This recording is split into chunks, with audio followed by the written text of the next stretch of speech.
Assalamualaikum warahmatullahi wabarakatuh. Nama saya Wanda Dewati Febriani. Saya dari kelas akuntansi B. Di sini saya akan menjelaskan tentang mengapa pada saat jumlah L atau tenaga kerja meningkat, tetapi total produksi semakin menurun. Sebelum membahas mengenai alasan tersebut, saya akan membahas terlebih dahulu tentang tahap-tahap pada soal berikut.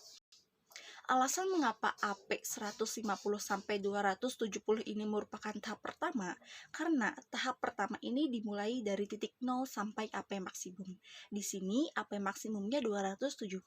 Setiap tambahan tenaga kerja menghasilkan tambahan produksi yang lebih besar dari yang dicapai produksi sebelumnya.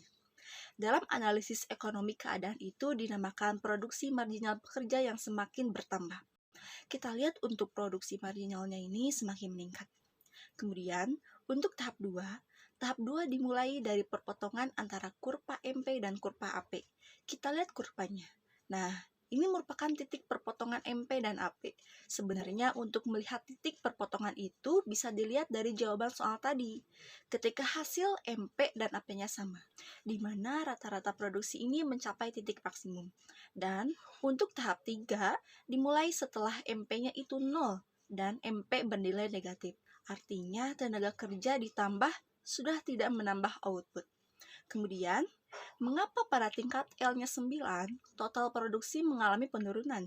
Begitupun kondisi L ditambah 1 menjadi 10, total produksi menurun menjadi 1.300. Seorang ekonom bernama Ravid Ricardo menyebutkan, kejadian ini disebut law of diminishing return atau hukum hasil yang semakin berkurang. Hal ini dikarenakan ketika terjadi yang namanya penambahan input secara terus-menerus, itu akan berakibat pada jumlah input yang melebihi kapasitas produksi. Sehingga produktivitasnya bakal tidak maksimal.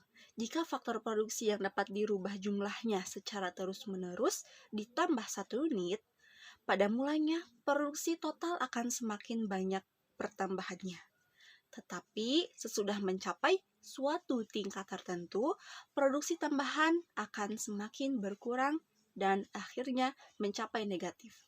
Dan ini menyebabkan tambahan produksi total semakin lambat. Dan akhirnya ia mencapai tingkat yang maksimum untuk kemudian menurun. Baik, sekian yang dapat saya sampaikan dan terima kasih.